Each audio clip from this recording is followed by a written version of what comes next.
come. No, fantastic. I just want to take this opportunity to say thank you. Thank you very much to Elio and to Maria Sanciolo from the Istituto Italiano Istituto Sicilia Cultura. Istituto Cultura Sicilia, Australia. Perfect. Thank you very much for this joint collaboration. We are very, very excited with what we started, and I hope that we can do many more events like these. Once again, it's such a pleasure to be here with you all today, this beautiful space, to enjoy another, I'm sure, very fascinating talk as part of this 2025 cultural project alla scoperta della storia dell'Umbria. This is the third lecture in a series of 4, and we're thrilled to share this event with you as the President of the Associazione, together with Regione Umbria, who fully funded the project, the committee of the Associazione. Welcome again today. And once again, thank you very much to the Elysium Gallery. I just wanted to briefly remind you how important your involvement is, how critical it is, so that we may be able to apply for funding at the Regione Umbria to host cultural events like these. It's a very small contribution of $25 a year. You can pick up a form here today, and thus we hope to see you at many more other events in the future. I would like to thank you all, and I hope, like me, you've really enjoyed the last 2 lectures that we had. I'm sure you will enjoy today's. And I will see you again on the 16th of March. 16th of March is our final lecture, and that will be delivered by a professor, visiting professor from Italy, Professor Rodney Locke, and his Petrarca in Umbria. Grazie mille. Thank you. And so now for the real reason why we're here. So Elio Sanciolo will now present Benozzo Gozzoli Renaissance Painter.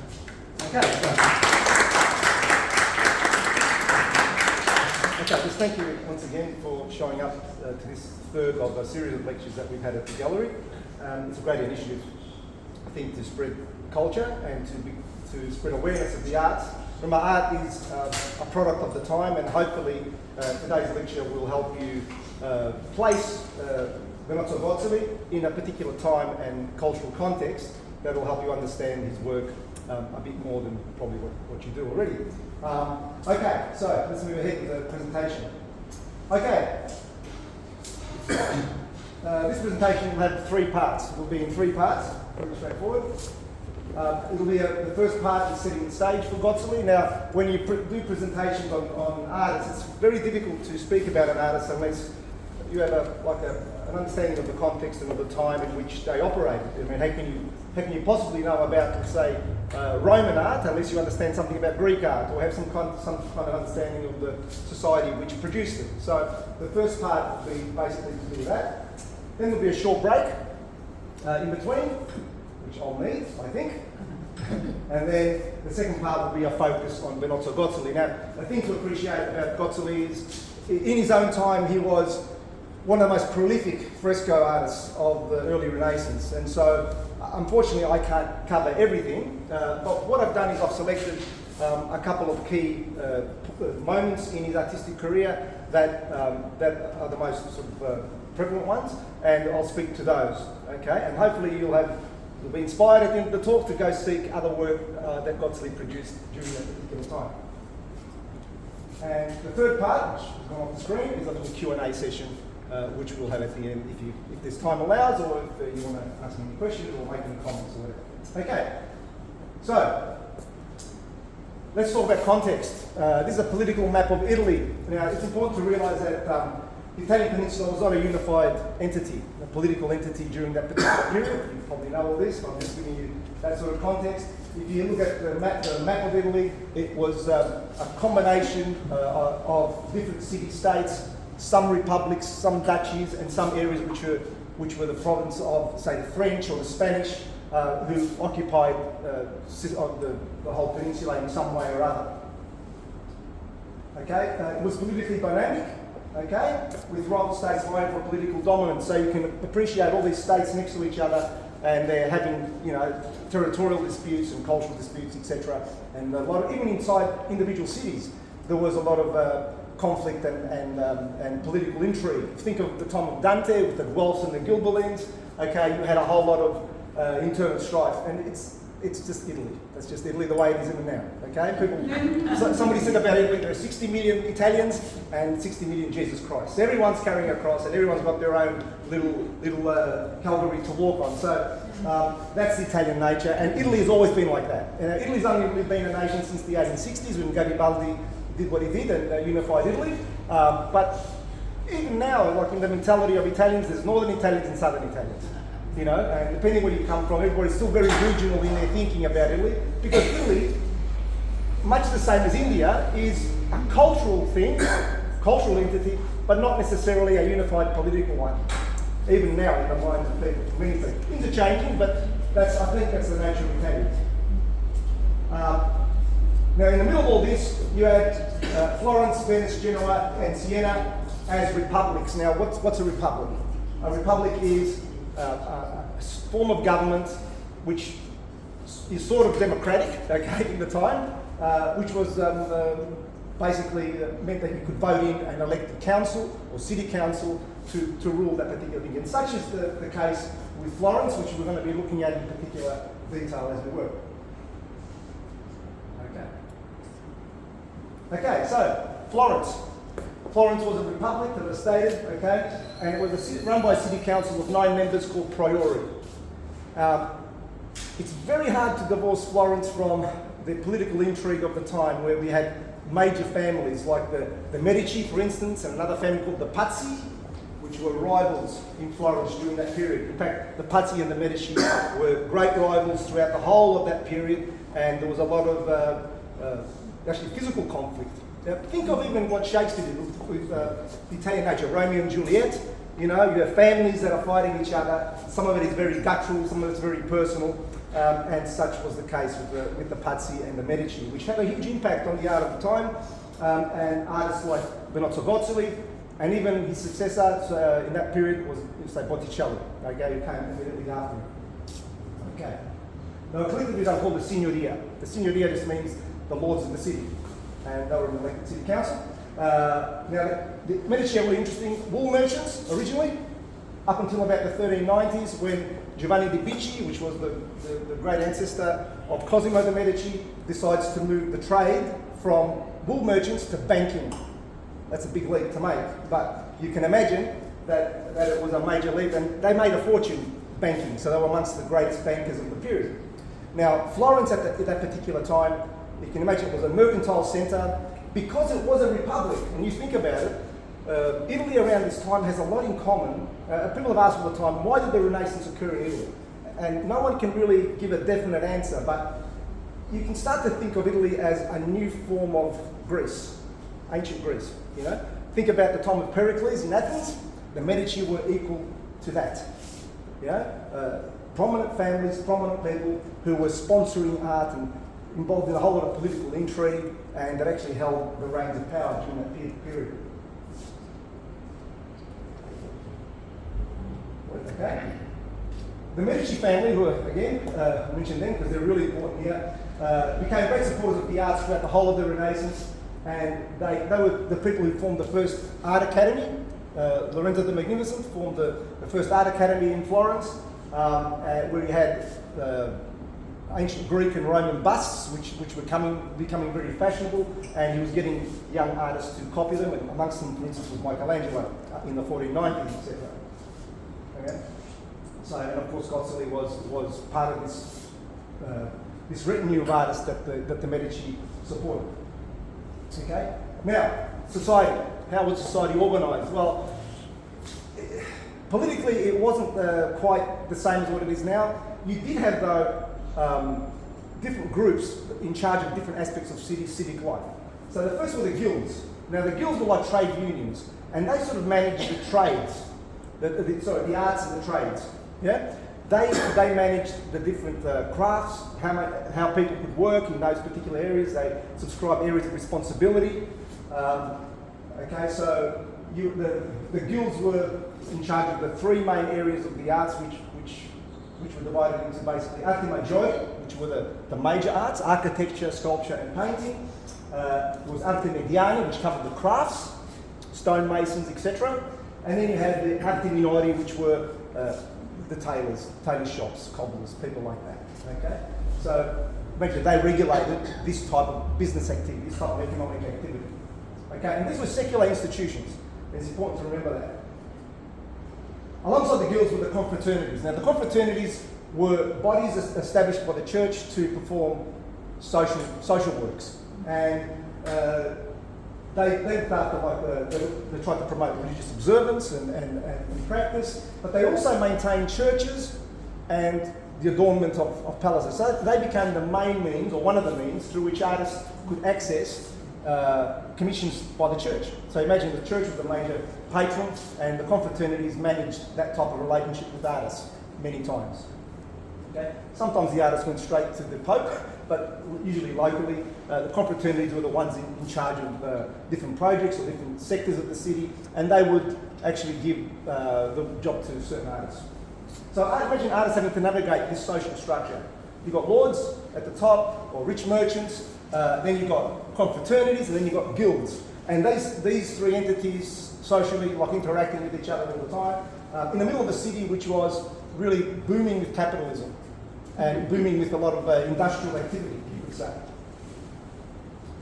Okay, so let's look at the artistic influences in the 14th and 15th century. So now we move to the arts.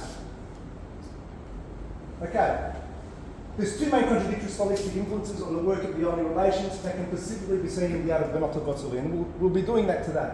Okay, the first and most immediately recognisable is the influence of what's called the International Gothic style. Now we're going to talk a little bit about this because it's important when you start to analyse Gozzoli's work, and when people speak of Gozzoli, automatically they tend to move to International Gothic.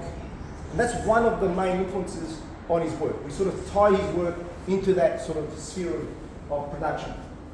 Okay? Now the International Gothic style evolved out of earlier styles, the Byzantine and the Romanesque. These are all related. And just a word or two about timelines.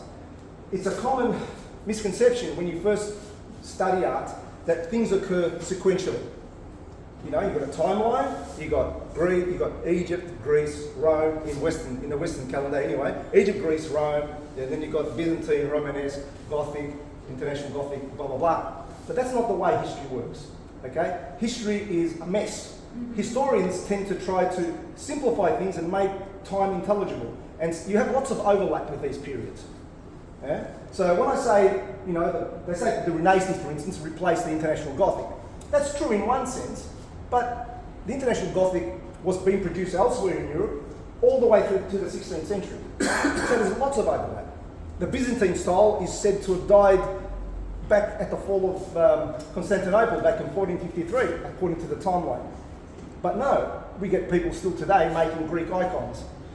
So you see, it's all like that, you know what I mean? So think about that when you think of the timeline, and think very loosely when you think about history in that way. Yeah, it's an organic process. Okay, so here's a sample of Byzantine work. You've all seen this sort of style of work before? Okay, what do you think are the main characteristics of this type of work? It's pretty obvious. Flat. Sorry? Flat. It's flat? What do you mean by that? No perspective. No perspective in it. There's no perspective. So, There's lots of gold. Lots of gold, it's flat, there's no perspective. What does that mean? What does that indicate about the purpose of this type of work? it's not intended to be realistic. Good. And so what's it intended to be? Of what? Heaven. Heaven, yeah? It's a symbolic style. These are devotional pieces, mainly. Although the Byzantine style was also used to represent courtly scenes, you know, kings, etc. And this goes back to the 330 AD, you know, when Constantinople was established, and you started to have the whole trend of, you know, this sort of work coming into being. In fact, the kings are usually seen as saints almost. Okay, the figures are facing you. Everything is symbolic. Okay, and that gold does flatten the space because there's nothing else behind the figure. It's meant to represent heaven in a sense. Okay, the light of God, maybe. Yeah. Okay, so this is the first. This is the first thing. Okay. If you look at the style which succeeded it, it's called the Romanesque. Yeah, the Romanesque style. What do you think that refers to?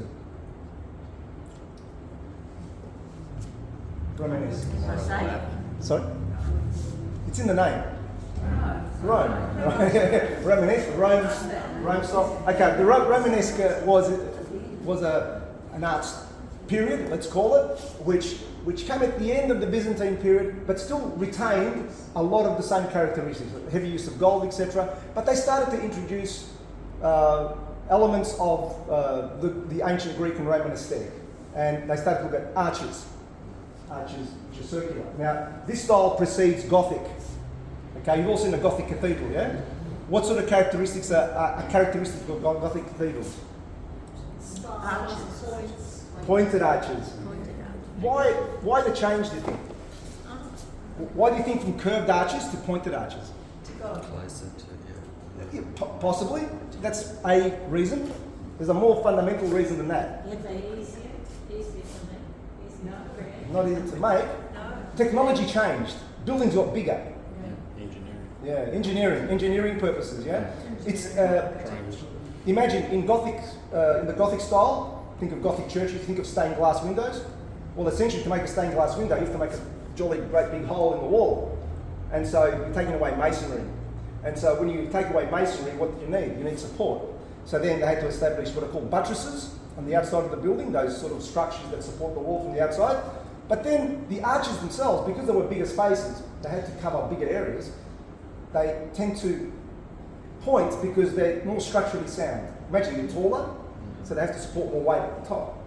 So they change shape.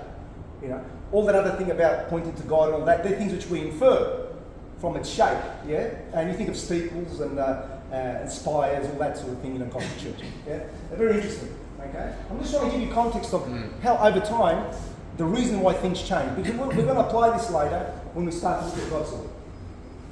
Okay, let's look at International Gothic, which is the style which came immediately after the Romanesque period. And International Gothic is the end part of the Gothic style. Yeah, it's the end part of the Gothic style.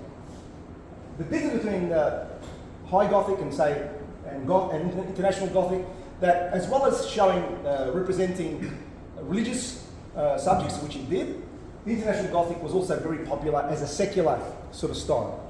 It was a courtly style. You found this in the courts of Europe. Why? Because it reflected this idea about God, yeah, and was full of gold and highly adorned sort of surfaces, which we'll see. Let's have a look. I just covered that, covered the Romanesque. Okay, let's move on. Okay, the characteristics of this style. Okay, broad use of decorative elements. Okay, and ornate architectural elements which include lots of gold. The figures are elongated. Now, this fragment of a painting by Simone Martini, who was an Italian artist, okay, of that period. You can start to see some of that. We'll look at this in more detail later, but you'll see the figures are very distorted in a sense. They're elongated, very elegant style. There's a huge emphasis on outline rather than form, yeah, on decorative surface.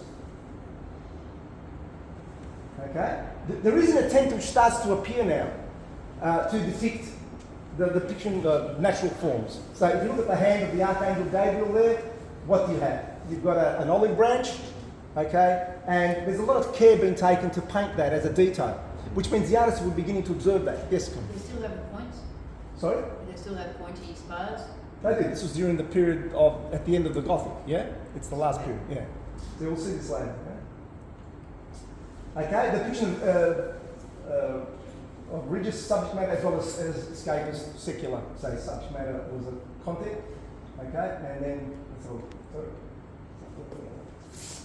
okay, a sense of refined beauty in it. This is a courtly style. This is the style of artwork that you found in the courts of Europe. Imagine in France, where it came out of, you had, or think of this from pageantry and jousts. The courts of Europe were awash with colour. We think of the Middle Ages as dark periods, but they weren't. They were full of colour and full of art, and the art was highly decorative and very festive in a lot of ways. And this was, again, something which the International Gothic retained. Yeah? Okay, oops. Here are samples of International Gothic. Yeah, just to give you a quick browse. There's a picture by Simone Martini. Flashlight won't work, but doesn't matter. Okay, this one here, Simone Martini, and then you've got other ones. But you look at this one in the middle at the top. That's not a religious scene. That's part of a larger picture, and it's a joust, essentially. It's a fragment of a larger picture depicting a joust. So you can see that it's flat, just like Gothic, very flat. The decorative elements means that the focus is on the decorative part of the painting, and so there's no real sense of depth of space, or even an attempt really to describe it in great detail at all. Something which changed later. Okay, so the second most thing is the effect of Giotto. Now, Giotto has to figure in every discussion that we do of Western painting from that time onwards.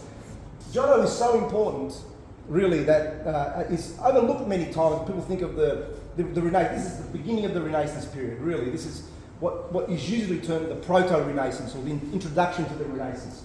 Yeah? Just by looking at that picture, what is the main difference between this and the previous one that we saw? What can you see? Forms.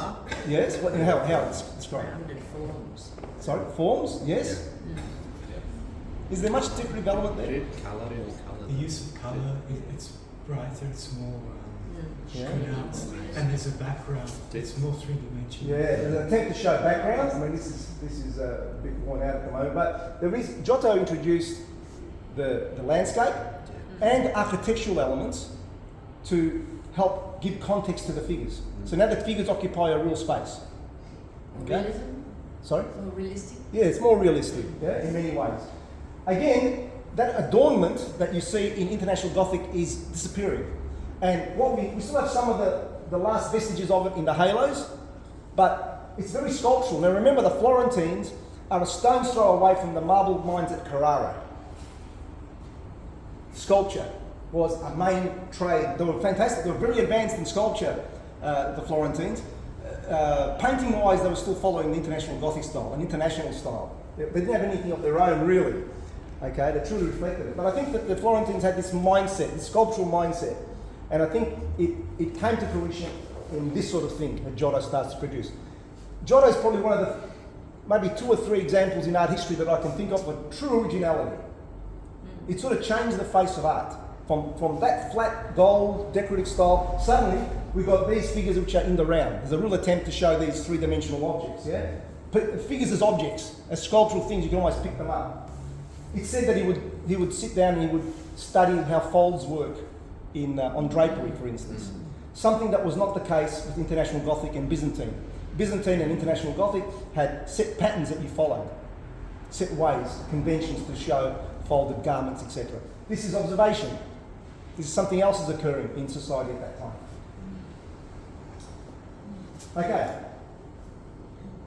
Okay, so this work can later be seen in the work of the early Renaissance, and of course we'll see this come up in Giotto's work as well. So imagine Giotto has got these 2 different, Gozzoli has got these 2 different streams of traditions coming together at this period. Not just in Benozzo Gozzoli's work, but in all the work of the early Renaissance. But we see it a lot in Gozzoli. We can actually talk about it.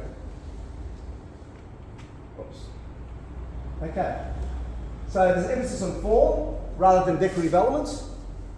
And there's naturalism and individuality in the poses of the figures that are relating to each other. These figures are involved in a story somehow. There's an attempt to tell story with image. Is that clear? Sort of? Does that make sort of sense what I'm trying to say? So we're moving away from the symbolic to the realistic. Okay? It's a different mindset which is taking hold in culture at that period. Okay. So there's also the introduction of the landscape setting as a backdrop to the narrative construction. And architectural elements as well, yeah?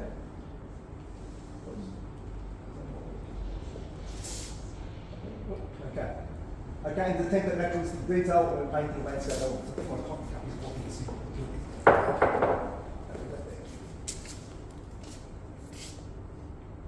Okay, and the use of architectural structures and rudimentary form of perspective. Now, perspective is something which you have to talk about because it's when you think of the Renaissance, you think of the invention of perspective. That's really important. Everybody's aware what I mean by perspective. The illusion that something is in front of something else. There's a structure, there's distance, there's a mathematical formula which regulates how big something is to how small something is in space. Yeah, to how further away it is. And that's something which starts to happen around now. Now, he didn't benefit by the use of one-point perspective. One-point perspective came into fruition we know the dates too when the first truly one-point perspective painting was made, and it was made by Sanciolo in 1425. Now that particular painting, it's a crucifixion, was like changed history really.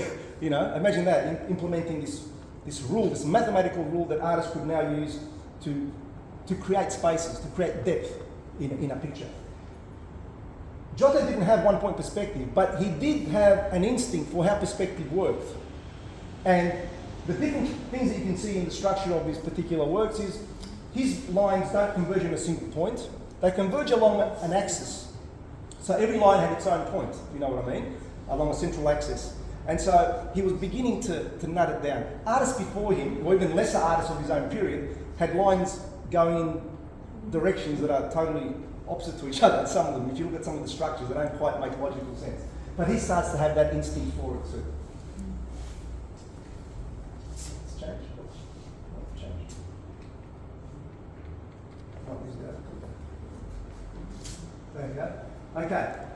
I mentioned this before, and Giotto's realism was truly revolutionary, okay, at the time. It really was. Think of what these figures are doing here. You would never have seen that. You would never have seen that in an international Gothic painting, ever. It just wasn't the case. Okay. He was so famous that Dante in Purgatory, okay? Everybody knows about Dante. He wrote the Divine Comedy, yeah? In Purgatory, he actually writes about Giotto. Giotto was a contemporary of Dante's. So imagine how famous he was. He totally changed. And I've selected this little piece out of the Divine Comedy just to illustrate. And he writes, he said, "Credeteci ma voi nella pittura tenerlo campo, e ora Giotto il grido." In other words, he was speaking about the ephemeral nature of fame. Okay, how something, or fashion, how things come into fashion and then disappear. He's saying, Cimabue, who was Giotto's teacher, who painted in the International Gothic style, very famous artist. Some beautiful works of his. If you go to the Uffizi, you'll see it. Yes? Well, the Cimabue in 1288 was the first cross from Byzantium to more realistic, the crucifixion. Yes, he did. It did move towards that, but then Giotto moved way ahead in one fell swoop. Yeah, and it's no coincidence that they were connected. Yeah, one was with the other. So you start to have this particular interaction happening. So even Dante, at the time of Dante, you start to have this idea come into play. Yeah, about change. This lecture is about change, really. You know. Okay, very interesting sort of thing. Again, it's like this. Just some more samples. The Massacre of the Innocents. Okay, and then you've got a deposition here from Giotto in the Scrovegni chapter in the Caesar. So you can see architecture, scale, all these things come into play now in Western painting. You don't see that before. But look how solid the figures are. You know, the actual solid things. You can't imagine that in the time of the International Gothic. You just can't. And each figure in Giotto's work has got a personality. There's a character behind it. And general things like that. Okay. So just look at a visual development. Let's have a look at that. There's Byzantine, same subject. There's International Gothic. Okay, Lorenzo Monaco. Okay, again the same subject matter. And then you have Giotto, just for you visually to compare those three different styles. And look at the Giotto and look at the first one, and you'll see a whole revolution has occurred. You know, in terms of the style of work. Okay, which brings me to humanism. Now, humanism, everybody heard of humanism? Yes? One person? Show of hands, humanism. Yeah, okay.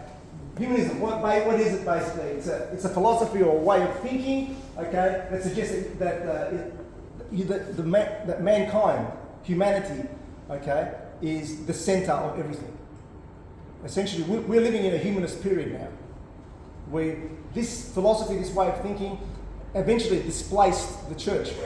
You think about it, it's actually the power of ideas, yeah, the insertion of this idea of humanism. Okay?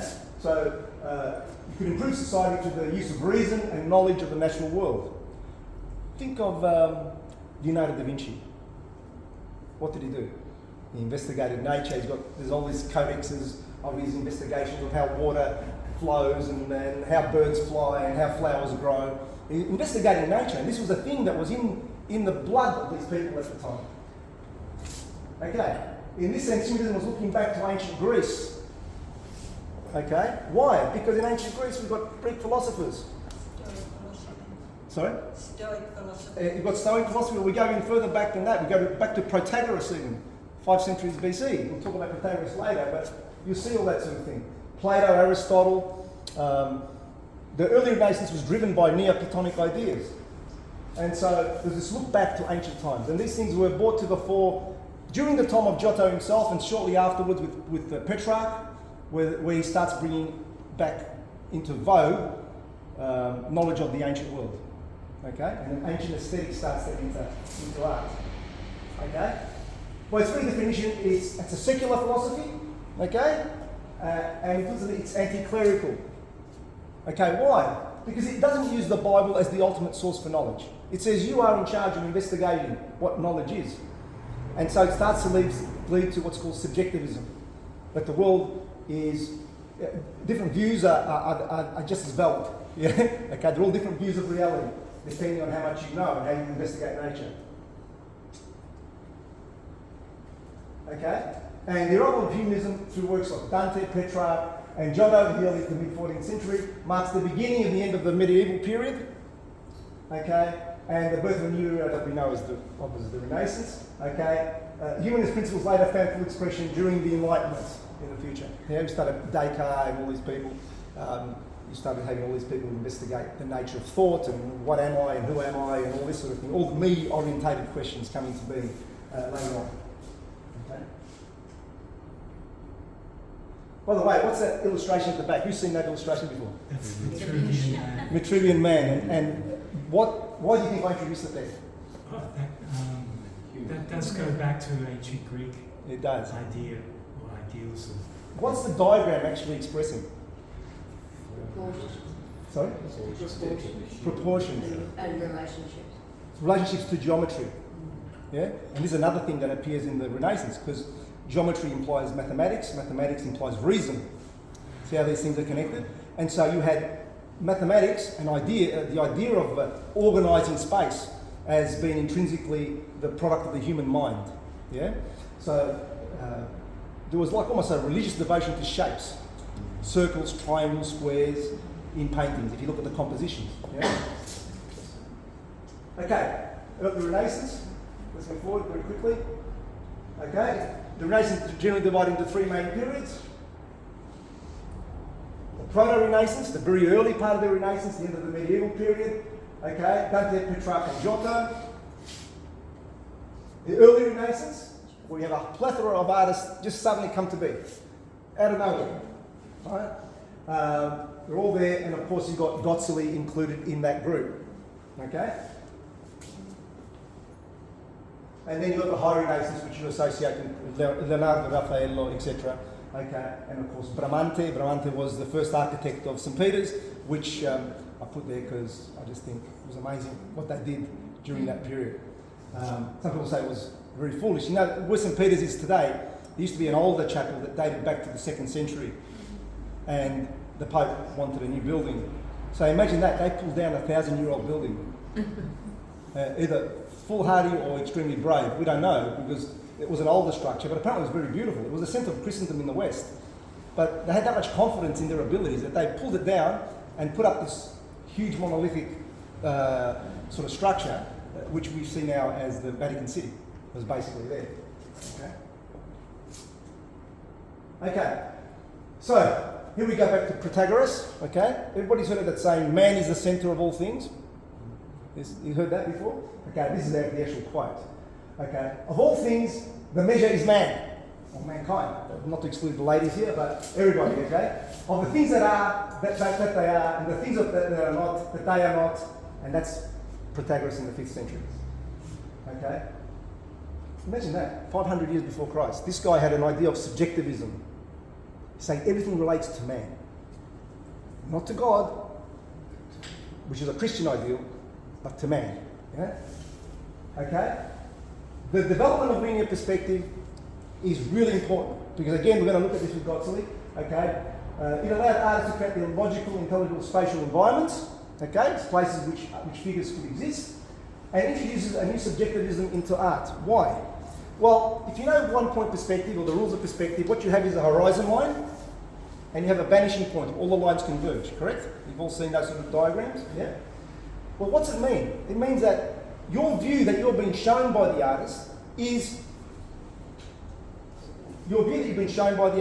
actually determined. It's a subjective thing because I can move that point anywhere I want, and the view will change, which means there are different realities depending on where you're standing. Does that make sense? So it's a very person-centered mathematical system, which is huge. Because think back to the Byzantine period. Things are shown eternally. There's no space. There's no time. There's just this image. Yeah? So it's an amazing development. And today it finds fruition in your shoot 'em up games, your immersive games. You know, those things have all the laws of perspective at some point were coded and put inside a computer. So when you move your mouse, you're moving your point of view. Yeah, so we're still living in the results of the Renaissance, even today. And the early pictures of the Renaissance were seen almost the same way we look at VR, virtual reality. Because for the first time, artists were able to create a hole in the wall on a flat plane, and people could go into it visually. Yeah, it's an amazing thing when you think about it. All right? That painting, who knows what that painting is? Raphael. What is it? It's Plato and Aristotle talking. Yeah, what's the name of the painting? The Academy of Athens. Yeah, School of Athens. School of Athens. The reason why I included that there, that's High Renaissance, it's Raphael, it's about 1510. But look at the characters in there, they're all from ancient Greece. They were conscious of this connection to the ancient world. In fact, from Dante and Petrarch onwards, you have this real obsession with learning about philosophy of the past. And it becomes integrated into Christian theology eventually. Yeah? So, Christianity has a way of absorbing all these ideas and changing them over. So Plato's idea of an ideal, the world of ideal forms becomes heaven for Christians. Yeah, that makes sense. So all these different concurrences coming together, and in the Renaissance they found their expression in the arts. Okay. Elio, can I just comment something? Sure. Because I used this in my PhD as well. Plato, you see his hand gesture? Yeah. That's what you're just saying there. He's like talking about the ideal things. And do you know where he gets that from? From Leonardo. That is the figure of Leonardo. This is Raphael, younger artist, commenting on Leonardo. Leonardo in the guise of Aristotle. And Leonardo also painted a picture of Saint Sebastian, which was very famous. And Saint Sebastian is doing this. Alright? And Aristotle's Yes. is very good. He's very good. His gesture is different. He's saying flat. Yes. Yeah. That's Plato, Aristotle, and this lonely figure at the front here is Michelangelo, and that's Protagoras. Okay? It's very interesting how they were adding these characters that the learned people would know about, and they'd all look at it very, look at that, I know what that's talking about. And imagine this was in the papal apartments. This is actually in the room behind the Sistine Chapel. Before you walk into the Sistine Chapel, and if you've been to Rome, in one of the apartments, the papal apartments, you see this. Remember we went to see this? Just in front of it. Beautiful. Okay, so it's a marvellous thing. Revolutionary, really. But look at perspective. Look at how perspective is used. It's just incredible. By this stage, they'd really learnt perspective. They'd really, really learnt it. And it was like they were playing games. Yeah? Okay, so in summary, The art of the early Renaissance were a result of the social, political, intellectual, and resulting aesthetic evolution of the Byzantine period through to the Romanesque, through to Giotto's realism. So it just doesn't occur. It was like a part of a process. Yeah. Okay. The early Renaissance the art in Florence, including the art of Gozzoli, therefore can be said to be the result of an organic fusion of these various styles over time. It takes time for these things to come together, and each artist in their own way interprets them. That's the beauty of the art of the early Renaissance. You start to have these little influences feed into each other, and you start to have new work produced, new ideas. It's really the beginning of the modern era. The era that we're living in, we're still living in the wake of the Renaissance without even thinking about it. Okay, and here is naturalism introduced into painting by Giotto and his successors such as Masaccio, who I mentioned earlier, okay, in the early Renaissance. Okay, there's an interval now, so have a drink, nature calls, so I'm going to go visit nature, and have a drink, have a chat, and then we'll be back to the second half of the talk in about 5 to 10 minutes. Okay?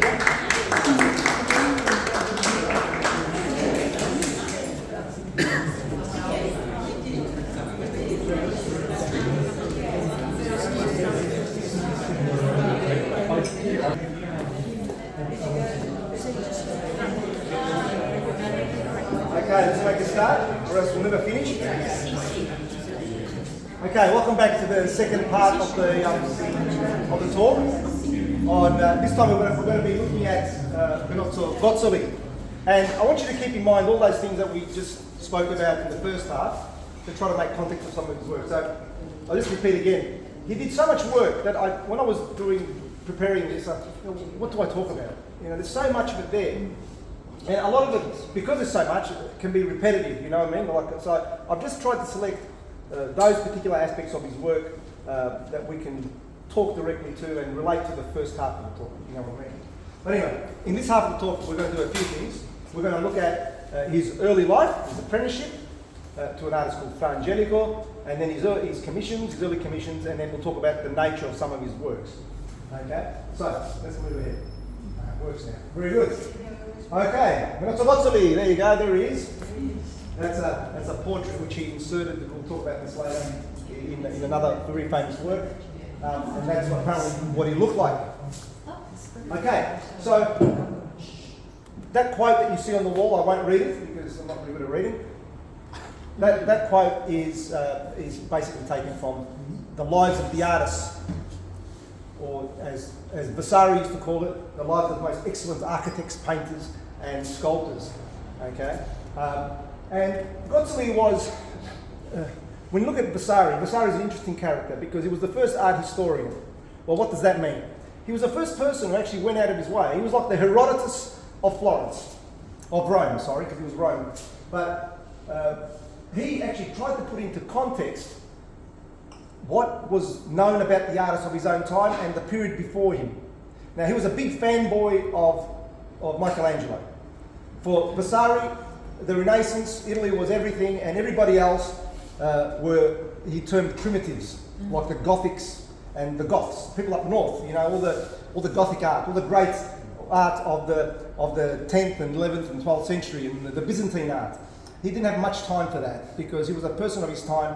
And in analysing the life of Benozzo Gozzoli, in his second edition of the Lives of the Artists, which came out in the 1560s, I think it was, he changed the title of his article on him because at first, in the first edition, he was called Benozzo di Lese, which is his name. Gozzoli was like a nickname which was applied to him by Vasari. Okay, Vasari, in doing his research, his genealogical research, worked out that there were Gozzolis in that family, and he just called him Gozzoli. So he was known for this, for that sort of thing. Okay. That's what we want. That doesn't work. Okay, there we go. Right. Okay, so what do we know about him? Here are some key facts. He was born Benozzo di Lese in the small town of Sant'Ilario a Colombano in 1421.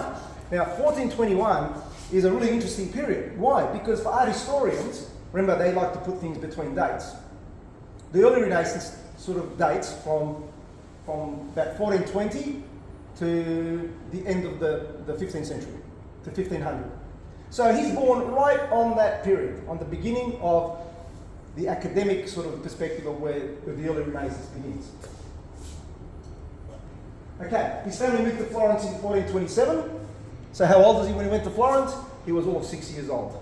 Yeah, important thing to realise. He would have seen a lot of the revolutionary work of the first generation of early Renaissance artists, people like Masaccio. Now, Masaccio is very important because Masaccio is the next artist after Giotto that actually produces a major fresco cycle in the Brancacci Chapel at Santa Maria del Carmine, I think it is, in Florence. Beautiful thing. It's knocked me out when I went there. His frescoes were so amazing, even to the artists of the early Renaissance, that when Michelangelo saw them as a young man, he thought he was fantastic. Imagine for Michelangelo to say that Masaccio was revolutionary. And actually, it informed a lot of his aesthetic, what he learned from Masaccio. Okay. As a young man, he, like many other artists at the time, was trained as a goldsmith as well as a painter. So when we think of artists today, we think of the painters or sculptors or whatever. The great thing about the Renaissance and Renaissance workshops is that they did a bit of everything. They maybe specialised in one area, like painting, but they may have had a dabble in sculpture, they might have known gilding or doing all types of things. Yeah. So he was a goldsmith as well. Okay. He worked as an apprentice to Fra Angelico. Now, Fra Angelico is the drink. Somebody bought me this lovely drink today in commemoration of Fra Angelico. There you go. Which I'll enjoy that later. Thank you so much. All right. So Fra Angelico, there he is, and it's shaped in the garb of a friar, because that's what he was. He was a friar, and not a friar, but a friar.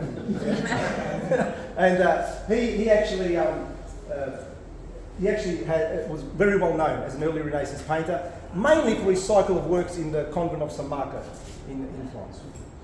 We'll talk about that too.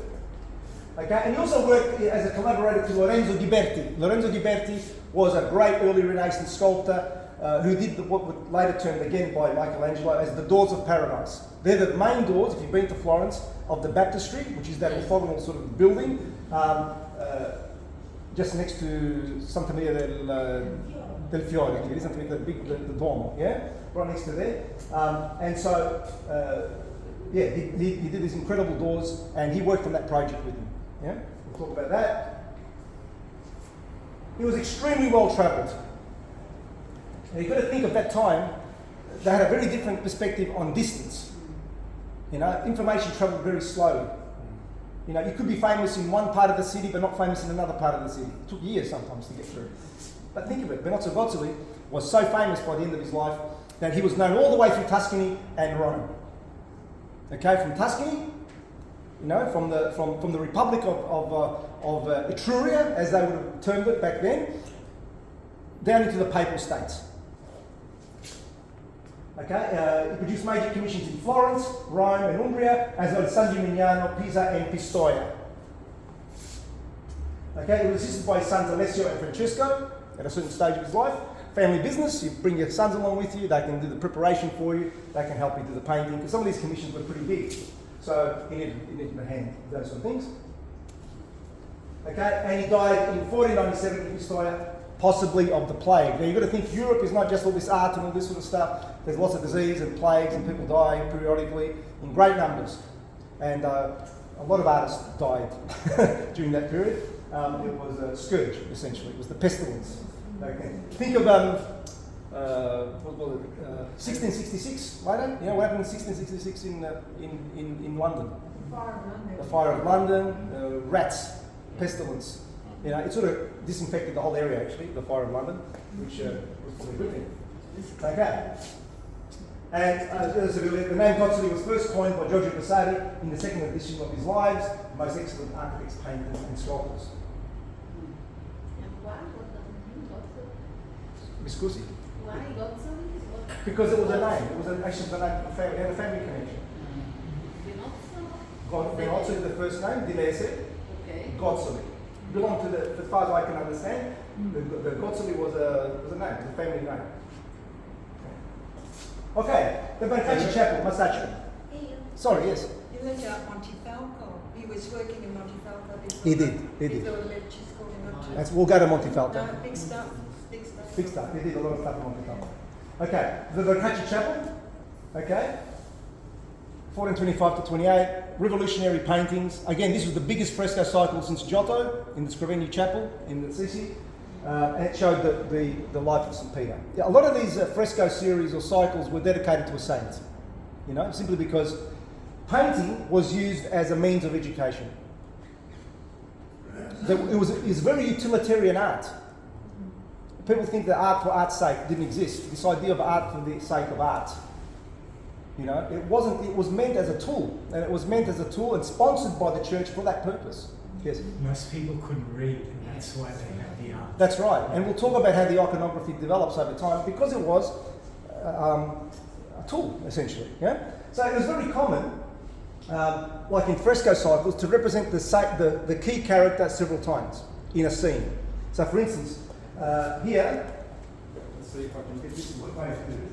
This character here, that's St. Peter. He also exists here. So this sense of thinking of things like a cartoon.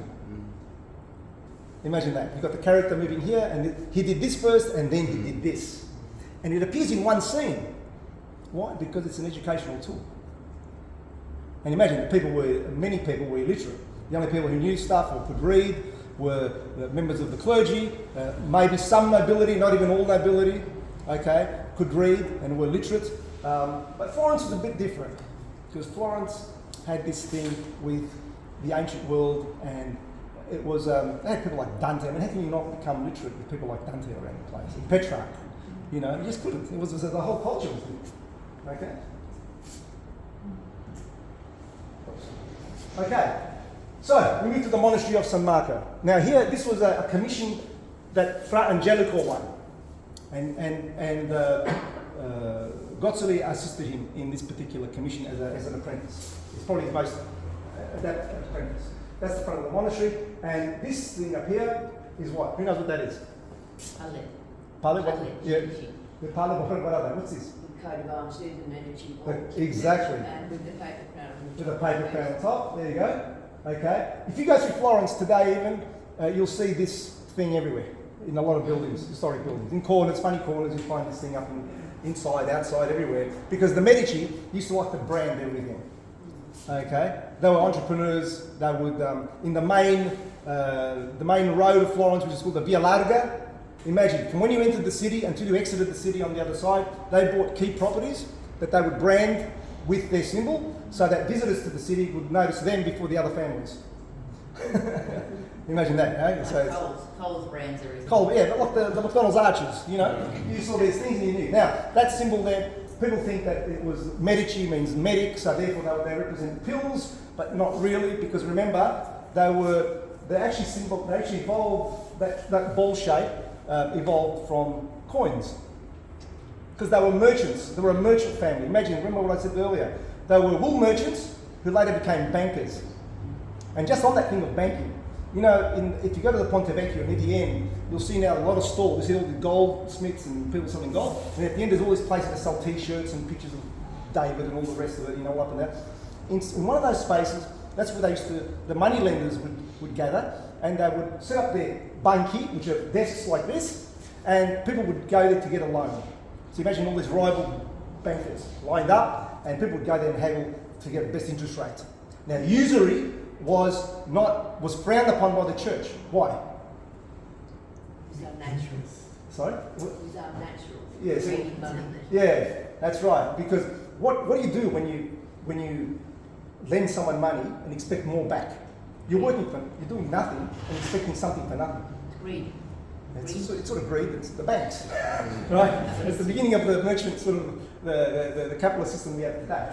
And so in this place, people would haggle for the best interest rate. People would go there, and merchants and sometimes nobility would go there, which they would rarely lend to because they knew that the nobility would rarely pay it back.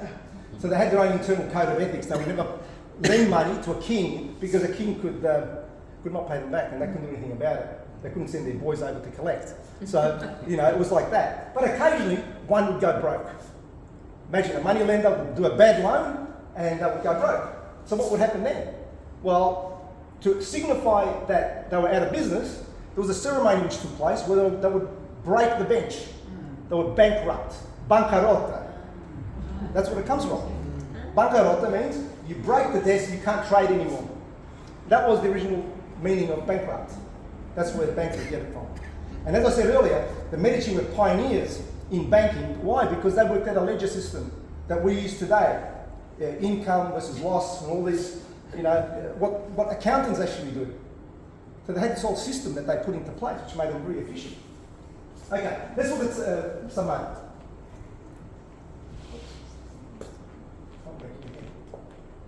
Okay, in 1430, Pope Eugene, who's this chap over here, okay, he invited Cosimo de' Medici to sponsor the construction of a monastery in exchange for being absolved for usury. Now, Cosimo de' Medici, son of Bicci Giovanni de' Medici, who was the ancestor who moved the family into banking, put it this way, he was a political figure, obviously, he was on the council. He wanted to protect his public image. He realised that he made his money doing something which was frowned upon generally. It wasn't illegal, but it was frowned upon as being immoral in some way. And he wanted to remove the stain, this guilt, from his practice, from his money, right? So how do you do that? Well, the church is always very smart, the church is much smarter than people think, worked out this little insecurity, and they would hit him up for some charity to clean his name a bit and maybe get into heaven quicker. So they actually negotiated, and they said to him, look, if you build us a monastery, and we'll go a long way to absolving you of the crime of usury. So And did he stop as usury? sorry? Did he stop as usury at that point? Yes. No, he continued to use usury. No, sorry, I didn't misheard. Yes, no, did he stop? No. Well, he continued to do it, but he continued to donate. The Medici built Florence. Yeah? Okay, so it's essential to remember that, okay? So that's an essential thing. When we look at the Medici, think about it. They built Florence artistically. They really did. His son Lorenzo the Magnificent was a huge patron of the arts, and it was basically built on this whole mystique, yeah, that they had, right? Okay, so Fra Angelico was selected by the Dominican order, who owned the monastery, to decorate the cells. Excuse me, this thing works, doesn't it? Okay, the young Gozzoli was apprenticed to Fra Angelico and assisted him throughout the project. That's good, we can do that. Okay, the Convent of San Marco. So 1439 to 44, very interesting. Okay, so what's in the Convent of San Marco? The thing about this commission that he received, actually, let's go back a bit, go a step back with the Medici. It was not unusual for great families to sponsor artwork in churches and in public buildings. This was not unusual.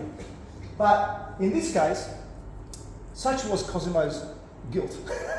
But he not only built the bloody thing, he actually got paid for its decoration. So he had a lot of influence into who goes and does it. Right? Now, Fra Angelico was very popular, and Gozzoli became known to the Medici during this particular period. Why? Well, if you look at what's inside the monastery, it's essentially, this was a monastic order. They had little rooms, little cells, which Fra Angelico and Gozzoli were commissioned to paint these little religious images to meditate on first thing in the morning and then at night. Okay? They were aspects of the life of Christ. So you had the flagellation of Christ, you had all the various stations of the cross painted in various rooms, you had the nativity in one room, the crucifixion in another. So people could actually get some sort of spiritual connection with God through these images. And there were tiny cells with these images up on the wall. So you can see some of them there, curved, vaulted rooms, yeah? Just space for a little bench maybe, a bucket to do your business in, and that was it. That's all they had. Cosimo de' Medici, because he wanted to show the public that he was certainly contrite about his wealth, he felt guilty for being rich, so he wanted a room to go there and pray as well. And so he had a room installed. And there it is there. And you can see he's had a little crucifix painted in there. But what's the difference? The difference is that being Cosimo de' Medici, it was too small for him. So he had an ancillary room built in the background up those stairs. Can you see that? Yeah. So there, that little thing, and yeah, another place to hang out in there. So, which is a luxury, you know, when people are living in like basically a prison cell. You have another room behind there which is a bit bigger, nobody can see. You can go hang out there, you know, you can be the wealthy patron of the arts. And so what was in there? Let's have a look. Okay, you have this lunette. Now this is the first work that we know of Gozzoli that's totally by his hand. Yeah? As soon as you walk into there, you've got the end of this room, there's a bigger space and places to sit and meditate on this.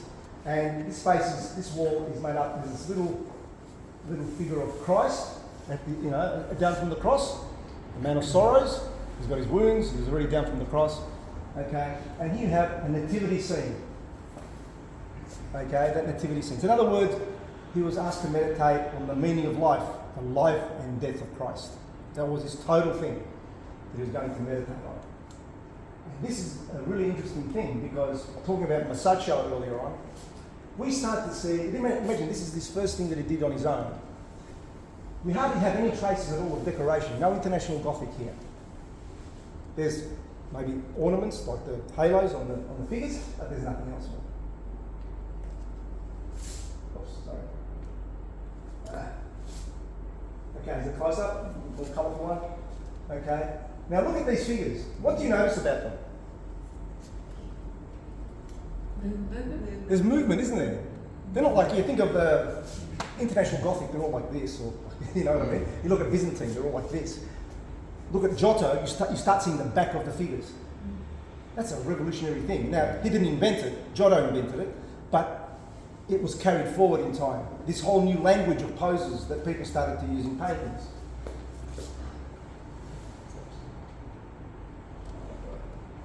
Okay, and then we have a direct comparison with the tribute money that we saw earlier. Can you see the similarity in that? Even the figures, the way they turn, the way the things are grouped. So he'd obviously been looking at Masaccio during this period. Yeah? So I think a lot of times when people think of Gozzoli, automatically, and this happens a lot in publications and things, they automatically go to the international Gothic, which is sure it was an important part of his work, but depending how you look at it, it wasn't, you know, because I think a lot of his work was actually solidly beginning to make a Renaissance statement. And that's the greatness of Gozzoli and people like him in that time. Yeah? Okay. After this period, immediately afterwards, he gets known. Why? Because the Medici took an interest in him, and people started to talk about his work, and he started to be associated with Fra Angelico, and Lorenzo Ghiberti hears about him, and obviously, you know, Florence is a small town. Everybody knew each other. All the artists knew each other. Highly competitive environment. People, different studios vying for different work. And his name comes up, and Lorenzo Ghiberti says, "I need someone good to help me here." And it wasn't just him; he would have employed several other apprentices to help him in this. But remember, he was a goldsmith. And what do we know about the doors of paradise?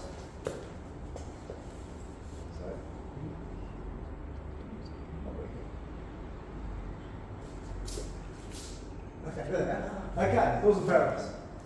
Been to Florence? Who's been to Florence? Have you all seen this building? Yeah. It's amazing, isn't it? Really an amazing building. The Doors of Paradise that name was coined again by Michelangelo. Michelangelo, some 50 years ahead, looked at the doors and said, "These are surely the doors of paradise," because there's a lot of innovation in what Ghiberti did in these sculptural reliefs that he did. He worked out a way to produce the relief with one cast, without joining any other pieces together. It was one thing. But the other thing was that the convention that's usually used in painting up until this stage of showing perspective was adapted to a low relief. Very difficult to do, and I'll show you what I mean. There's a close-ups. Look at that environment. How do you show that space in a low relief? It's incredible. It really is. I mean, if you look at these receding lines, and then you've got these figures in the front. So the architecture has been used to create the environment to make the action intelligible, so you can understand what's going on. There's a comparison there. You can make the architecture to man, to the human form. Yeah. The other strain of interest in the Renaissance was, of course, that study of nature, and so we see that in the doors as well. We see it in the depiction of of natural forms, trees, various things like that. Yeah? And all of this, it's just incredible. If you see them in real life, there's a cage there in front. I couldn't get the photograph time away. But when we went, we had a look, and there's like a bars in front of this door, and I was trying to stick my head through how close. Look, but the illusion is amazing. You don't know whether it's a drawing or it's sculpture. It sort of falls somewhere in between these two extremes. Beautiful stuff. And these are all gilded. I mean, they're beaten with gold over the top.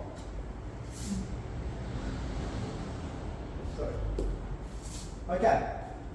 So, we move forward a bit. After that period, he does that, he works on that, and he moves forward. So, he goes to Rome, and in 1447, soon after he completed his work with Ghiberti, he rejoined his old teacher Frangelico and travelled to Rome to assist in decorating the Vatican Palace for Pope Eugene IV. This building was later demolished, so nothing remains but sight. There's an empty slide there. I can't show you anything of that. Okay, what I can show you, following the trip to Rome in that should be 1444, not 1414, Fra Angelico received another request to paint the chapel vault in the Chapel of the Madonna di San Rizio in the Orvieto Cathedral, and that's the cathedral there. So in Umbria, here we come into the Umbrian period of his life.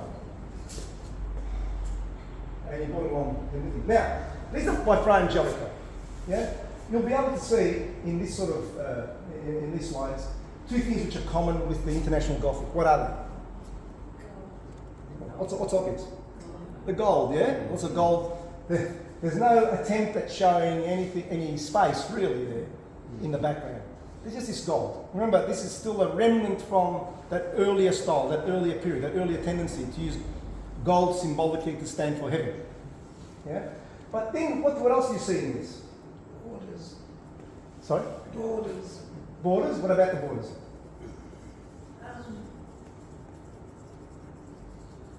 They seem to define and straight. Yeah. They work within the architectural framing of the picture. Yeah. They actually took their time to actually work the border into the design. Yeah. If you go to the Sistine Chapel, this is much later, of course. Okay. You go to the Sistine Chapel and you have a look at what looks like borders around the various images in the chapel. They're all hand painted. They're like a trompe d'oeil. They're like an illusionistic sort of interpretation of these things. But that's also part of it. What else is there in this? Well, there's also this rendering that we have of 3D forms. So we've got 3D forms against gold. Remember what I said? It's an organic compression of these two tendencies coming together in the work. Yes? When did they start using lapis lazuli in blue? That was a good question, because like colours like blue, certain types of yellow came from the east, like Indian yellow, for instance. Very, very expensive. Lapis lazuli, very expensive. Why? Because they came from places like Afghanistan and from India. Like Indian yellow they used to feed cows, it was made from feeding cows in India, saffron, collecting the urine, drying it in the sun, collecting the crystals, and then putting them in bags and sending them over. Yeah? So that was like a very rare, precious thing. That tendency started back in the late 13th century. It started to make its way through into Italy, through the ports of Venice and Genoa, mainly. And then some through the south, through Sicily. Okay? But mainly because the Venetians and the Genoese were controlling the maritime trade through that period. Okay? And the old Silk Road was still feeding stuff through, overland. Yeah? So they had a lot of different ways to collect it. Yeah. Also in Padua, the Palace of Scrovegni. Scrovegni, yes. Yeah, because there's so much blue there, yeah? Imagine that we've got still samples of the contracts that these artists had to work under. And they're very specific. The contracts say things like, you must have 5 figures, this figure must represent so-and-so, so-and-so, and so-and-so. There's got to be a donkey in there, there has to be this, and you have to use these colours. That's how prescriptive those contracts were. And they had to do it. Yeah, that's what they were paid for. And so the use of like those very expensive pigments could only be afforded by a rich patron. The church or maybe Medici, okay, that sort of thing, yeah? Okay. So I have to rush through this because I'm taking a bit longer. Okay.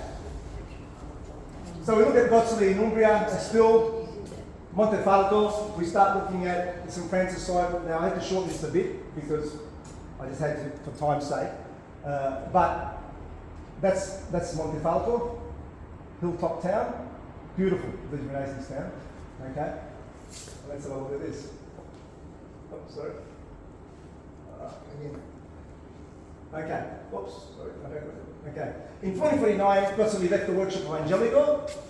He's gone now. He's a master on his own right. He's travelling by himself. And moved to the town of Narni in Umbria. There you go. There's Narni underneath there. Okay. Anybody, any of our Umbrian friends from Narni? No. You never went. You have to go next time. It's beautiful. Beautiful places. Okay. This is in the north part of Umbria, closer to Tuscany. So Near Tuscany, near the Tuscan border. next time you go to Tuscany, Yeah, beautiful. cross the Lovely. border and go to Umbria. It's fantastic. All that part of central Italy, Umbria, the Marche, all those areas there were just very scenic, very beautiful parts. Okay, so the Church of St. Francis of Montefalco. Okay, in 1450, barely 30, Gozzoli was awarded his first solar commission by the Franciscans to adorn the chapel church of St. Francis at Montefalco.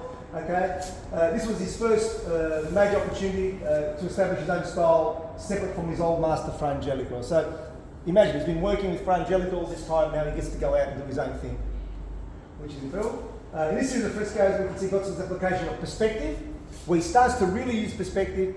Imagine his previous, the last thing that he did with Fra Angelico, there was a lot of gold background and stuff. Now he really gets to explore some of these ideas of perspective. And he comes out in his own in this particular series of works. Just spend a little bit of time on. Okay, there we go. Just to show you, absolutely amazing. Okay, the life of St. Francis shown in different panels.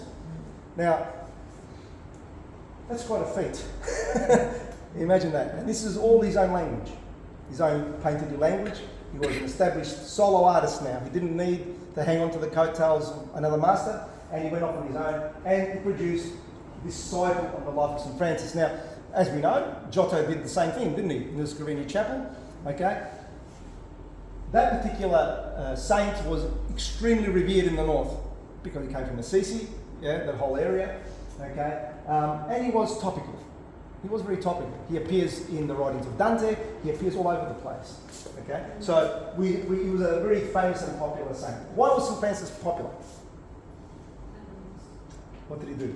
St. Francis of Assisi. Yeah, what did he do that made him special? He did the churchyard because With you Saint got the saved you clean up the church. Yes. And he went and swept St. Damian's first. That's right. But he had to go and clean the churchyard. And what's the example of his piety? What did he do that was really special about St. Francis? Animali, yeah, he was talk to the animals. He was wealthy. He was wealthy. He gave up his wealth. Yeah, he gave up his wealth. It's almost like diametrically opposite to the Medici. You think about it, the Medici had lots of money. They loved making money and charging interest. They were the biggest bankers in Europe that became at the time. And then what happens? They get guilty about having so much money, and so they then start to give some of it away to artists and commission artists in order to do what? They start to try to relieve themselves of the burden for being rich. Yeah. Whereas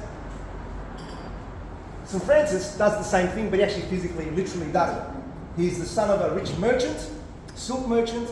He goes out in the middle of the town of Assisi and strips himself bare, naked, in the middle of the city. His father's going, what the hell, the heir to the business is going crazy.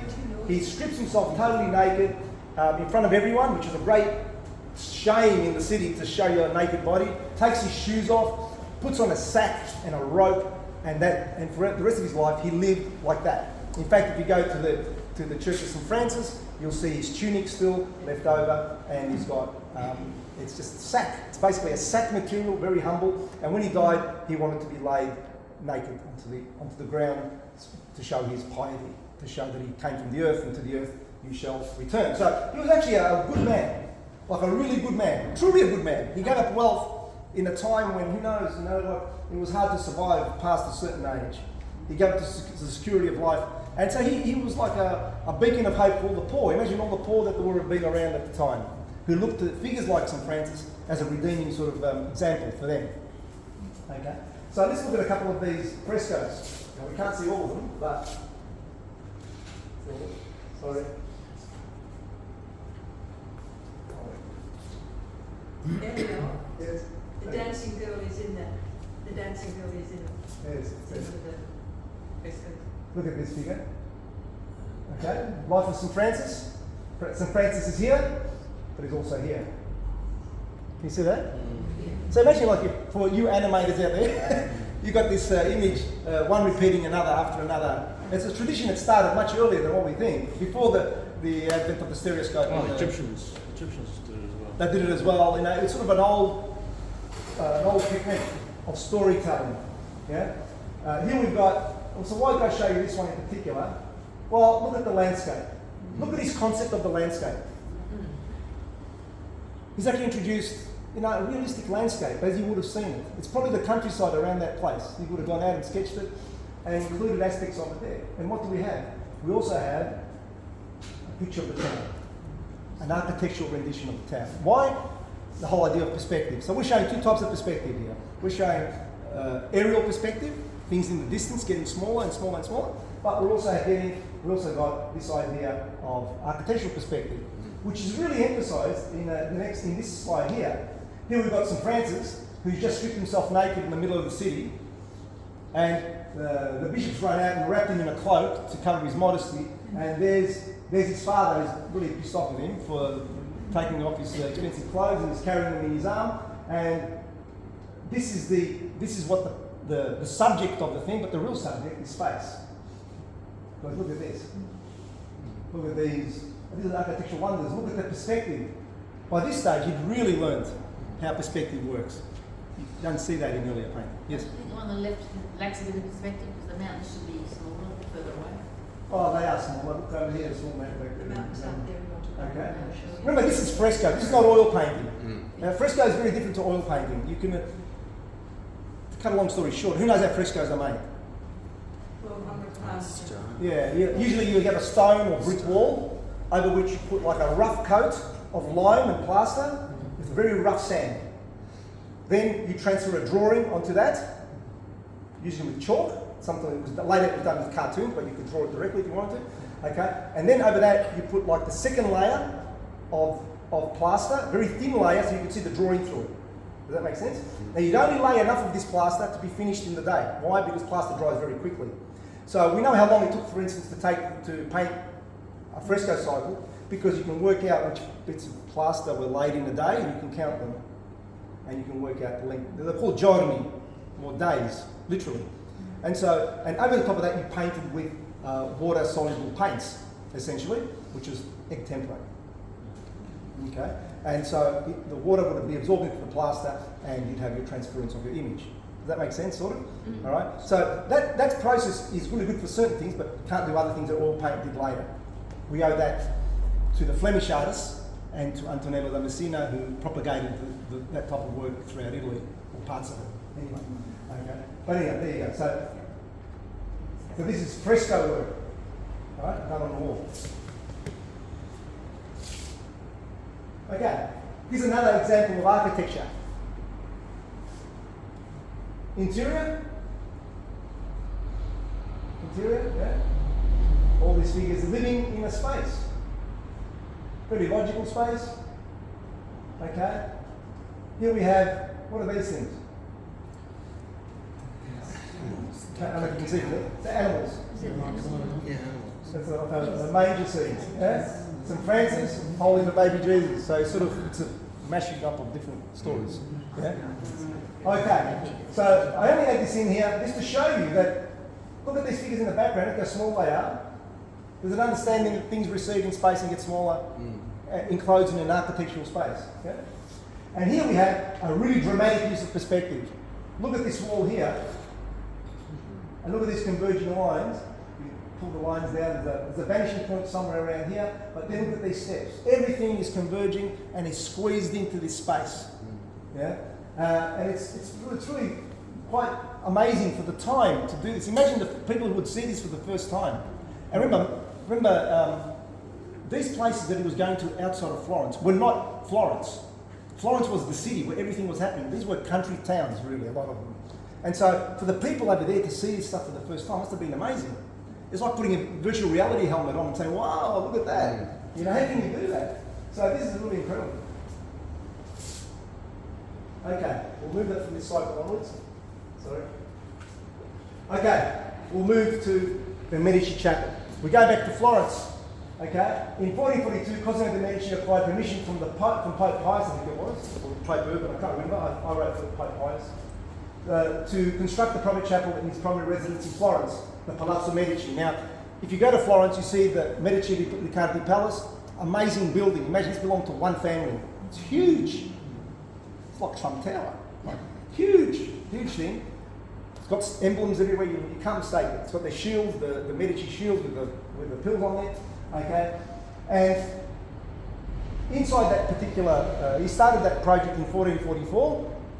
I think he employed the architect Brunelleschi to design it initially, but then it was too flamboyant and too showy. He didn't want to show that he was a worldly person, and so he got another architect, whose name escapes me now, to complete the design. And what we have there was this really modest palace. Yeah, you can have such a thing, a modest palace. And inside this palace, he had his own private chapel. Now, the construction of a private chapel in a private building needs the authority of the church, or else it can't be consecrated religious space. Yeah? And so, what does that mean? That means that by having one, it means that you have the connection to the Holy See, that you have connection to Rome and the Pope, which elevates your reputation. It was also a place where the most intimate friends and allies of the Medici would be invited to attend Mass in there. And it's a relatively small place, that contains enough seating for a dozen people at max. So it was only the most elite people who were allowed to have Mass in there, perform Mass in there. Okay. In the early 1440s, they had purchased, the Medici family, Cosimo de' Medici, had purchased this panel. Now this panel is not by Gozzoli, it's by a guy called Filippo Lippi. Okay, another Renaissance master. It's a beautiful piece, yeah? And he wanted this to figure in this chapel somewhere. So when he employed Gozzoli, he said, I want you to do frescoes that lead to this particular painting of the Nativity. And so this becomes the key to read the rest of the frescoes that we're going to see. Okay? So, okay, we've got that there. Sorry. Okay. Gozzoli produced a cycle of frescoes which consolidated his reputation. These set of frescoes made his reputation insurmountable. That's why I chose these to show you. Okay. These frescoes were were designed to highlight the power and wealth and influence of the Medici dynasty, okay, and also give them political clout. So this is propaganda in a way. Yeah, this is art for political purposes. So you can see how important artists became during this period, because if you were like a wealthy person, you need to have the corresponding artwork. It's like much like these days. Rich people have art in their house. They just do, yeah, because they can have it. It shows their cultural status. Even if they don't understand the work, they'll have a picture on the wall. I know, because I sell it sometimes. Right? Okay. All right. So this is the layout of the room. This is the layout of the room. You come into this door here. Okay. You come out to this door here, and then you've got this painting here, the procession of the old. It shows the Magi. Imagine that. Okay. It's a procession of the Magi bringing gifts to Jesus. Yeah. So on one wall, you've got a picture dedicated to the old king, the old Magi, okay, Malachor, which is here, okay. Then you've got a series of frescoes of angels, which lead to this painting here, which is here. Then you have more angels, okay, and then you have a little insert here on the wall, and then you've got the procession of the youngest king, which is probably the most famous panel in this series, and then you've got the procession of the middle king down here in the south wall. So it's very logically sort of spaced, sort of fresco cycle.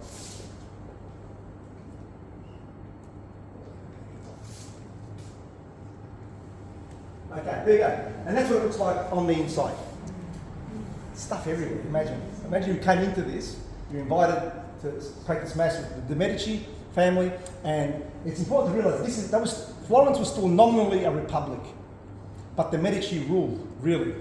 You know, that was still part of the Signoria. There was still a council of elected people that had factions, political factions within them. But the Medici were the top family. They were the top dog. Yeah? And at different times in Florence's history, the Medici left because they were thrown out, and then they came back again. There's a whole story around that. But I want to point out one thing before we move to the next slide. You see this wall here? See this structure here? This structure here was a later addition to this particular room. Originally, at the time of Gozzoli, this was all one room. This structure did not exist. When the Medici became basically dukes of Florence, they became aristocracy. They moved out of the Medici palace and they sold it to another wealthy family called the Riccardi family. That's why it's called the Medici Riccardi chapel, right? And the new incumbents wanted to put a staircase. So what did they do? They cut this wall. They moved this wall here used to be adjacent to this. They moved it forward, filled it in, and enclosed the staircase. How's that? So that means that if you look, unfortunately I couldn't find the slide to show you, but if you look here, there's the hind of a horse. It seems like it's just walking off the picture, but actually it matches up with this. Does that make sense? So it's sort of like this. So just to show that, you know, things do change over time, even in architectural things that we get left today. Okay.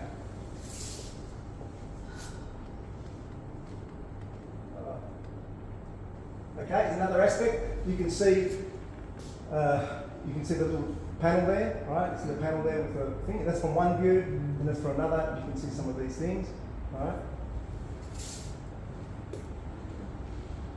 So, if you were to lay them all side by side, flatten out the room, that's what you would have.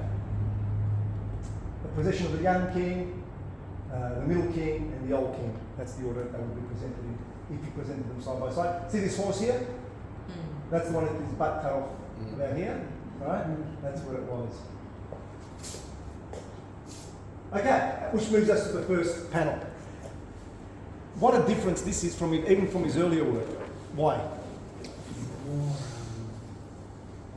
detail. More detail? Yeah. And fun. More tree forms, more natural world. Yeah, it's a real, in a sense, like he's gone into the spirit of the landscape, hasn't he? The landscape is really an actor almost in this particular scene as well. It's not just passive anymore. Now it's literally mixed in with the crowd.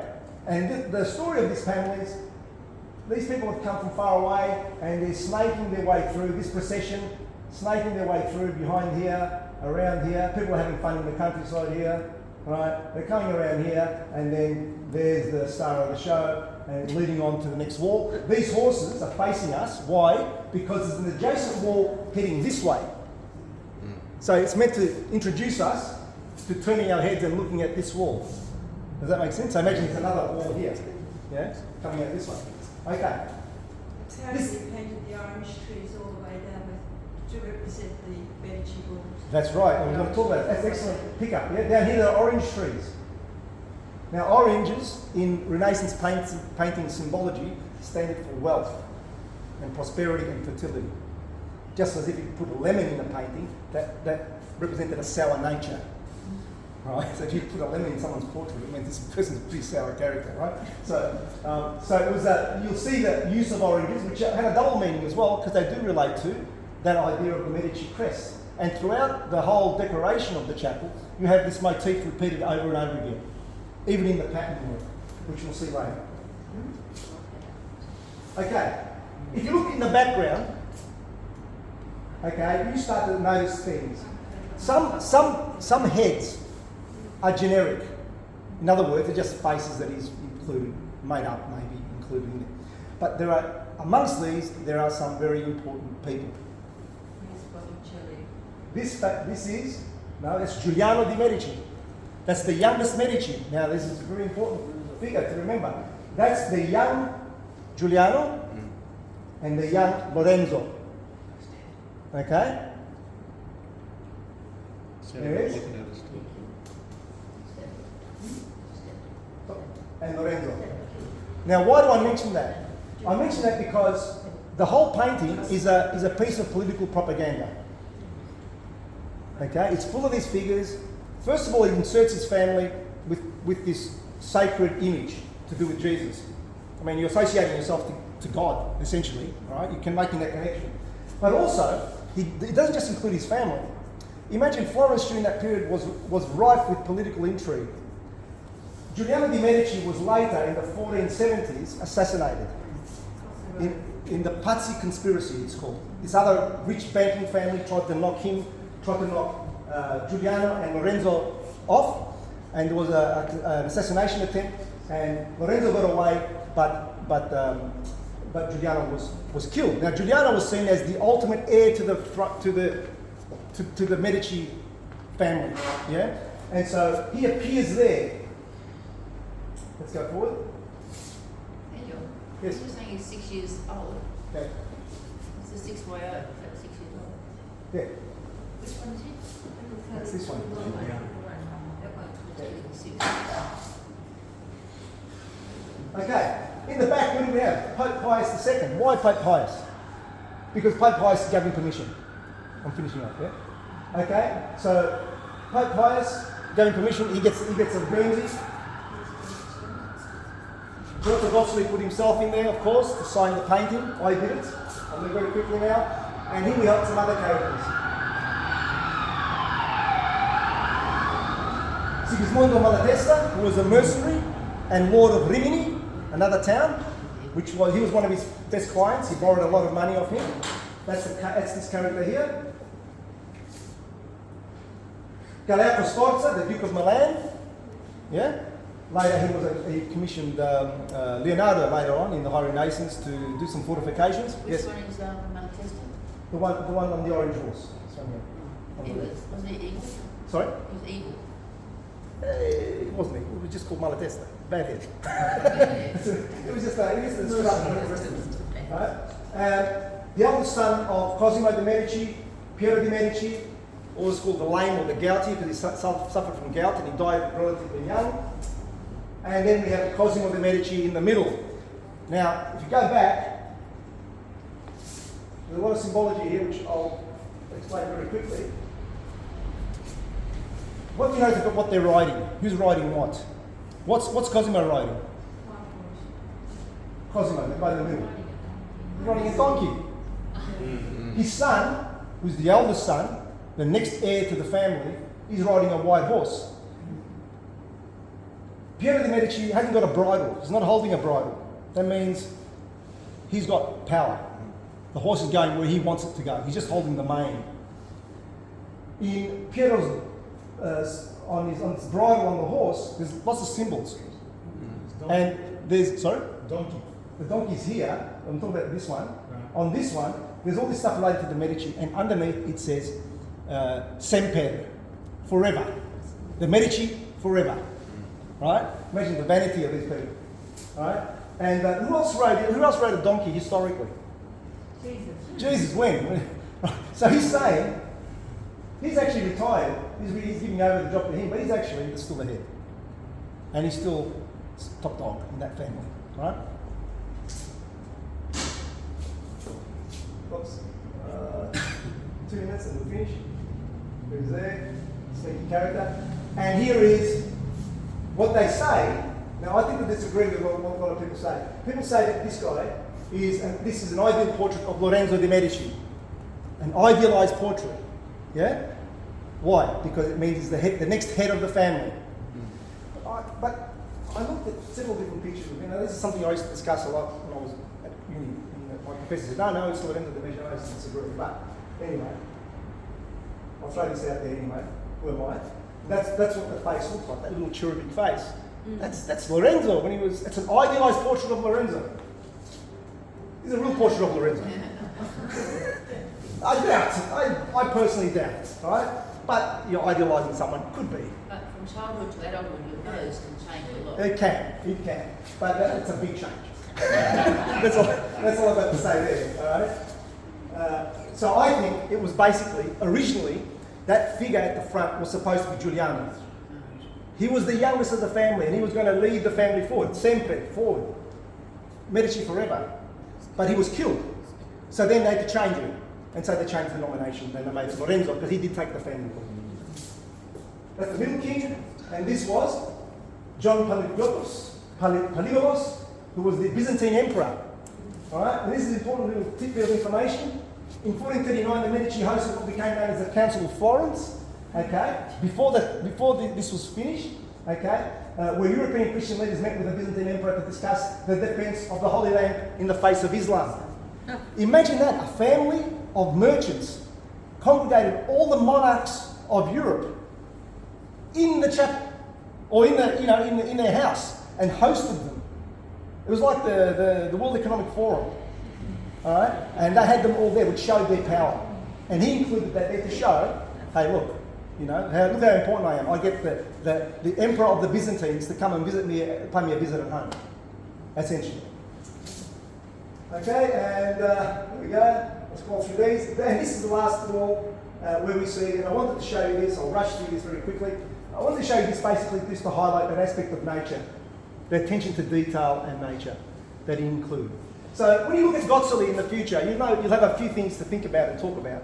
Okay, but it's a really interesting story. The whole thing of Benozzo Gozzoli is really, really interesting. And if you look at his future work, you'll start to see that occur. Okay, this is some of his future work. He did a cycle later of St. Augustine. Imagine all the churches vying to show off their saint. So they got him to do all these frescoes and did lots of Madonnas and things. But essentially, that's Gozzoli for you. Okay, so Q&A. That's the end of the talk. If you want to ask any questions or make any comments, you're welcome to. But that's the end of the talk. So anyway.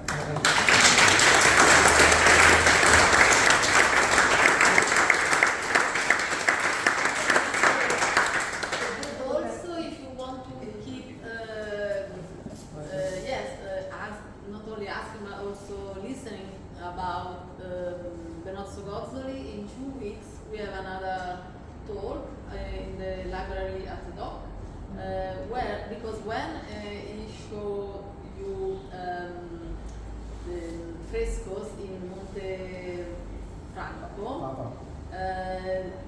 not only he depicted about St. Francis, but also about some poets that were very important at the time, including Petrarca. So we'll have the opportunity to speak again about Gozzoli, of course, but also about Petrarca. We'll start with this portrait about Petrarca that is particular, having in a church about St. Francis, also the portrait of the poet. So if you are interested, you can. That's why I didn't go. In 2 weeks at the Docklands Library at 3 o'clock. Fantastic, and that's why I didn't hark on that period, because I don't want to take someone else's story thing. I want you to go there. It's going to be a really interesting talk. If I could go, I would, but I'm stuck here. I've got a business to run. But having said that, it's fantastic. Yeah. So thank you, Stefano. But it's very particular the connection between art, paintings, and poetry. Yes. Questions? Okay, questions. Yes, sorry. Or I was comments. going to make a suggestion. Look at it on your computer or your iPad, because the colour comes up much better. Yes. And one of the things you know about Gozzoli and that precision making is all the intricate designs on the clothing. That's right. It is just amazing. Talking about that, that's really one of the things that people always highlight and connect to the International Gothic, this idea of high ornamentation that he included. And he retained that. But the beautiful thing about the Gozzoli frescoes, I mean, Vasari had a criticism of Gozzoli. He rated him high enough to include in his Lives of the Artist, but at the same time, he sort of criticised him for his lack of design, his lack of drawing ability. So imagine the incredibly high standards that these people had. But nonetheless, he was like a really significant figure. If you think about it, in that early Renaissance period, just for the sake of these beautiful frescoes that actually span all of central Italy, they're just everywhere. All right? And as I said, I think I'd like you to take away from this is firstly to be inspired to look at Gozzoli and in more depth in your own time and look at what he did after this, but also look at these things with more time than I've been able to have. I went a little bit over time, which I apologise, but I just had to get that stuff out, or else just to give you that context for the next talk, which is going to be fantastic. So I encourage you to go there and actually listen to it. But so just keep that in mind. This is a fusion of two different tendencies: the International Gothic and this new interest in form and in reality, and it's subjective reality. But the only other time, think about it, from the Tom perspective, okay, so I think there are three moments in Western history where things are truly original. One is the Giotto. The next is, strangely enough, I think, is the appearance of the David. The David is a nude, which does not appear in antiquity, and does not appear, and it changed, of course, the sculpture all the way to Rodin, okay, in the late 19th century. The Greeks and Romans were doing sculptures. Yeah, but what he did, the way he represented the figure, was totally different. I'll give you a picture on that. And then there's the last bit. The last truly revolutionary period was when Braque and Picasso destroyed the whole thing of perspective and introduced Cubism, where they actually flatten space out again, and they start talking about multiple views of an object from different directions. Truly subjective interpretation of space. Yeah? Very original, so incredibly interesting, the whole thing. Any questions? No? Comments? Thank you so much.